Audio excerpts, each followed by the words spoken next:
Salut à tous, donc aujourd'hui je vais vous présenter le cours sur la mécanique des fluides, donc on va commencer dès maintenant.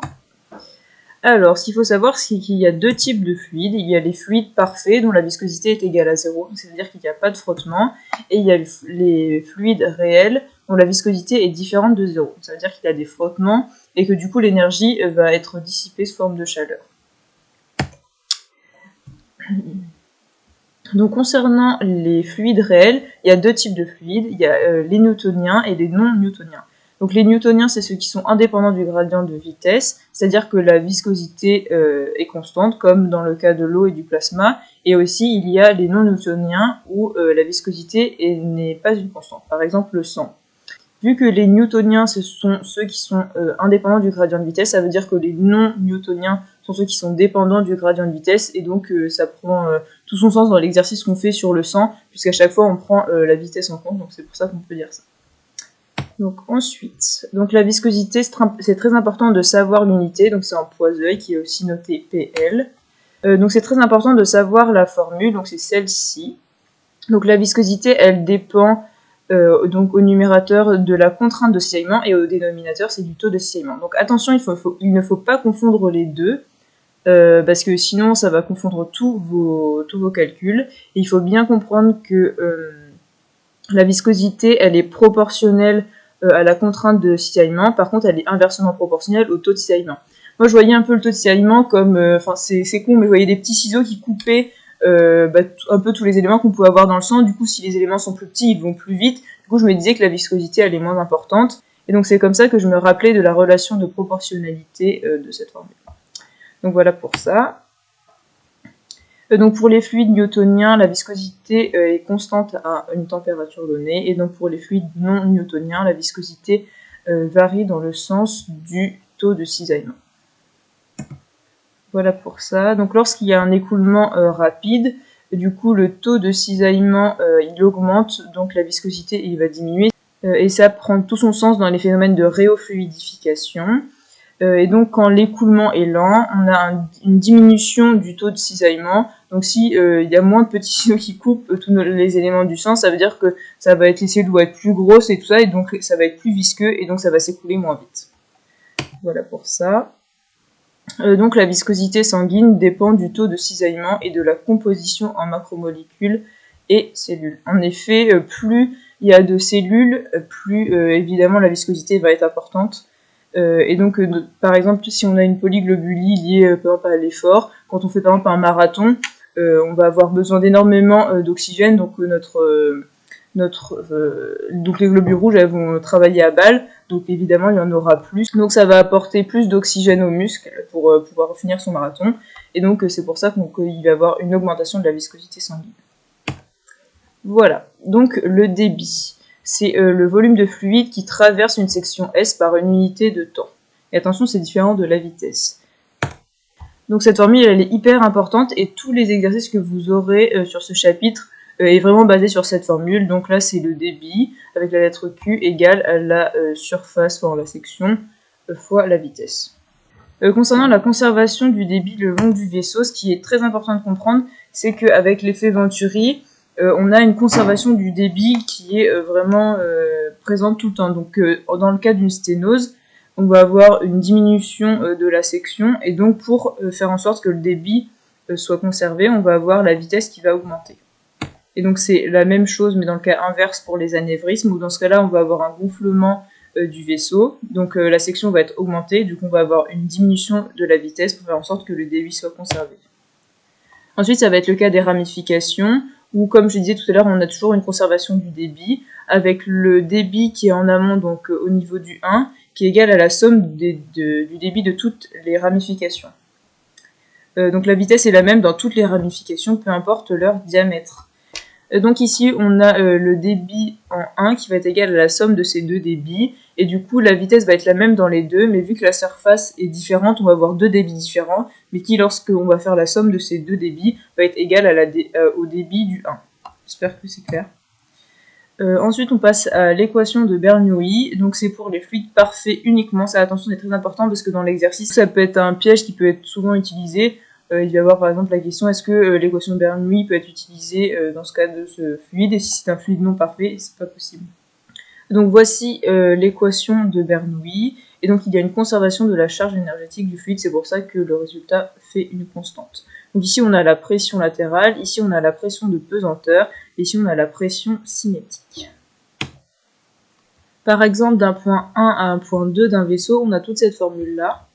Donc généralement dans l'exercice, il va y avoir toujours une partie qu'on va pouvoir simplifier. Donc si par exemple le patient est à l'horizontale, donc le Z correspond à la hauteur, ça veut dire qu'on pourra supprimer des deux côtés, enfin on pourra simplifier du coup le rho GZ des deux côtés. Donc il va faire la formule beaucoup plus simple avec juste la pression latérale et puis la pression cinétique. Comme juste ici. Donc comme je disais, donc selon les cas, on peut simplifier l'égalité pour un vaisseau horizontal. Donc comme je le disais, on va pouvoir simplifier une partie, ce qui rend du coup l'équation beaucoup plus facile, et ça évite aussi de faire des fautes. Et ça peut être aussi le cas avec ce cas de figure, on dit si le fluide est immobile, du coup toute cette partie-là, avec la pression cinétique, il n'y a plus besoin de le mettre dans l'équation puisqu'il n'y a pas de vitesse. Donc c'est pour ça que toute cette partie-là, on va pouvoir la simplifier. Donc voilà, et ça va être beaucoup plus facile. Donc concernant la surface et la pression. Donc comme je le disais tout à l'heure, s'il y a une sténose, on va avoir une diminution de la surface qui va engendrer une augmentation de la vitesse pour conserver le débit. Donc on peut mettre cette formule. Donc il y a une influence de la vitesse sur la pression, vu que le vaisseau est à l'horizontale.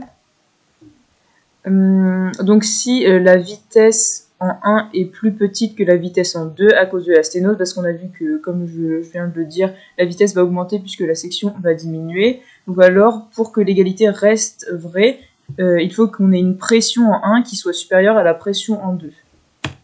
Et donc c'est pour ça que dans un vaisseau de grand diamètre, on a une pression transmurale plus élevée que dans un vaisseau qui a un plus petit diamètre. Et donc ça explique par exemple les ruptures d'anévrisme. J'espère que vous avez compris le principe, mais dès qu'on a une équation comme ça, il faut qu'elle puisse s'égaliser pour... c'est l'objectif de l'équation. Donc si on a d'un côté la vitesse qui est plus grande que l'autre, ça veut dire que pour égaliser, il faut que la pression soit inversement proportionnelle du coup à la vitesse pour que ça s'égalise des deux côtés. Voilà, donc la pression et la position. Donc par exemple entre le cœur et le cerveau, pour une personne debout, on peut mettre la formule. Donc cette formule-là, la formule de tout à l'heure. Or, le sang étant en régime d'écoulement continu, on considère donc que la vitesse du cœur est égale à la vitesse du cerveau. Du coup, on peut simplifier l'équation en retirant toute cette partie-là. Donc ici, pour simplifier l'équation, on fait une factorisation. Normalement, ça vous dit quelque chose du lycée, mais c'est juste une manière de rendre plus lisible l'équation. Et du coup, le Z, ça correspond à la hauteur. Donc le Z du cœur moins Z du cerveau. Donc c'est la distance entre votre cœur et votre cerveau, simplement.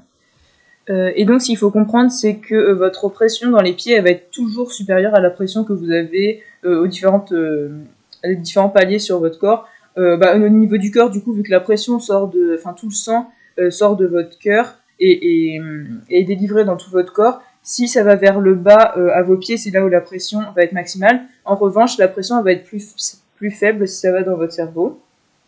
Donc c'est pour ça qu'entre le cœur et le cerveau, la hauteur est diminuée de 1, ce qui va engendrer une pression plus basse, vu que forcément ça va donner un résultat inférieur à l'équation. Et en revanche, entre le cœur et les pieds, la hauteur est supérieure à 0, et donc comme je vous le disais, ça va faire une pression qui va être supérieure au reste. Et attention, ça c'est juste pour une personne debout, parce que si la personne est allongée, du coup, on peut pas faire ce type de calcul. Donc voilà, comme c'est ce que je disais tout à l'heure pour le cerveau. C'est pour ça qu'il y a les moins et les plus. Dans les pieds, on sait que ça peut être juste un petit moyen mémotechnique, plutôt de vous souvenir de ça si vous avez peur de vous tromper. Vous vous dites, il faut toujours plus de pression pour aller dans les pieds que pour aller dans le cerveau, vu que bien sûr c'est beaucoup moins loin. Du coup, c'est pour ça que la pression dans le cerveau, on va mettre le signe moins ici. Donc la pression du cœur moins ρg et le Z du coup, qui est la distance entre le cœur et le cerveau. Et donc là, c'est le moins, comme je le disais. Et la pression dans les pieds, ça va être la pression du cœur plus rho GZ. Voilà, donc c'est fini pour moi. J'espère que j'ai été claire. N'hésitez pas à nous envoyer des messages ou des DM pour qu'on puisse vous aider si vous n'avez pas tout compris. Voilà, bon courage. Ah bah vous voilà. Ah, il était temps, ça faisait longtemps. Ok, donc je m'appelle Laurine et je vais vous présenter l'exercice 1 de l'exercice 1. Donc c'est parti. Alors, suite à l'enquête de Hercule Poivreau, le professeur Sterling est allé faire une IRM du cerveau. Les médecins ont alors constaté que celui-ci était mal irrigué à cause d'un rétrécissement présent sur son artère carotide droite. Il mesure le rayon de la portion normale de 0,5 cm et celui de la portion rétrécie de 0,1 cm. La pression dans la portion normale est de 80 mm de mercure et la vitesse dans la portion normale est de 5 cm par seconde. Donc là, on vous donne les données de base et tout. Donc la question 1. Calculez la vitesse dans la portion rétrécie. Ok, alors déjà, la formule à bien connaître, qu'on utilisera plusieurs fois dans l'exercice qui vous montre qu'elle est importante, c'est S1V1 égale S2V2. Là, le but, on vous demande la vitesse dans la portion rétrécie qui correspond à la partie 2. Et la partie 1, c'est la portion normale. Donc on isole V2 en faisant passer S2 de l'autre côté en divisant. Donc on retrouve la formule S2 égale S1V1 sur S2. La section, elle est aussi définie par la formule S égale pi R carré. Donc V2 est aussi égal à pi R1 carré fois V1 sur S2. Ici, on a remplacé avec les données de l'exercice qui étaient du coup données. Et on trouve à la fin, en faisant tout ce calcul-là, sans oublier les 10 puissance moins 3 et sans surtout oublier que le rayon, on le met au carré dans cette formule-là, on trouve 1,25 mètres par seconde. Les erreurs assez fréquentes, c'est qu'on oublie de mettre R1 carré avec toutes les données chiffrées qu'on a à mettre dans la calculatrice. Donc soit vous essayez de calculer indépendamment S avant de tout mettre dans la grosse fraction, ou soit vous mettez tout d'un coup et si vous ne trouvez pas la bonne solution, vous allez regarder dans l'historique de votre calculatrice, voir ce qui peut manquer par rapport aux données qu'on vous a mis ici. Donc on trouvait V2 égale 1,25 mètres par seconde. Ok, bon, ça on s'en fiche. Question 2. On vous demandait de calculer le débit dans la portion normale. Donc la formule du débit, c'est Q1 égale S1 fois V1. Ici, on a encore utilisé cette formule-là, que S égale pi R carré. Donc on retrouve Q1 égale pi R1 carré fois V1, ce qui est égal à Q égale, avec toutes ces données-là, je ne vais pas les énoncer parce que ça n'a pas d'intérêt, mais vous les voyez. Encore une fois, on n'oublie pas le R1 au carré. Et donc voilà, on trouve un débit qui est égal à 9,82 fois 10 puissance moins 7 mètres cubes par seconde moins 1.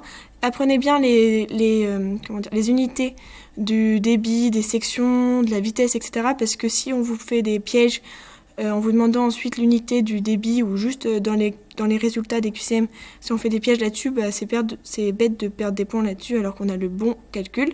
Ici, on l'a aussi mis en millilitres par seconde moins 1 pour être un peu plus dans les échelles et éviter d'avoir le gros 10 puissance moins 7 qui empêche de vraiment se rendre compte du débit, de la vitesse du débit.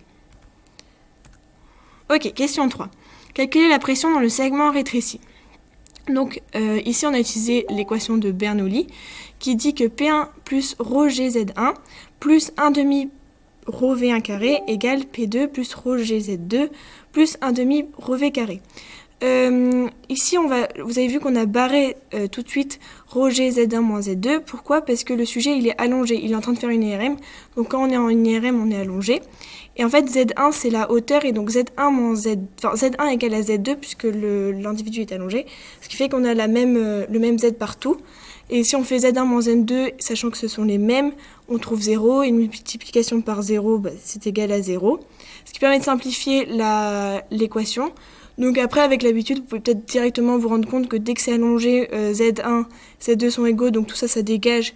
Et donc pas passer par la grande formule ici et peut-être s'y perdre. Mais si jamais vous avez plus de mal, prenez du temps, écrivez tout bien au propre pour ensuite faire vos ratures. Donc à la fin, l'équation qu'on a à l'état final, c'est P2 égale P1 plus 1 demi ρ entre parenthèses V1 carré moins V2 carré. Encore une fois, n'oubliez pas le carré parce que vraiment c'est là où se fait toutes les fautes et les profs le savent bien et donc dans les pièges de QCM, c'est là où ils vont vous piéger en mettant d'autres résultats qui ont été calculés sans mettre au carré. Ce qui est bête parce qu'en soi vous avez la bonne formule mais juste un petit oubli de puissance.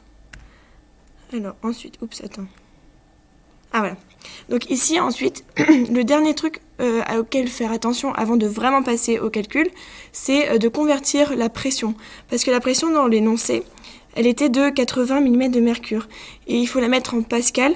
Il faut la mettre en pascal parce que pour être cohérent avec les unités de la formule. Vous voyez, là il y a la masse volumique, et la masse volumique, j'ai pas envie de dire de bêtises, mais elle a une certaine unité. Donc, la pression 2, elle est en pascal, et le pascal correspond à kg par m-1 par s-2.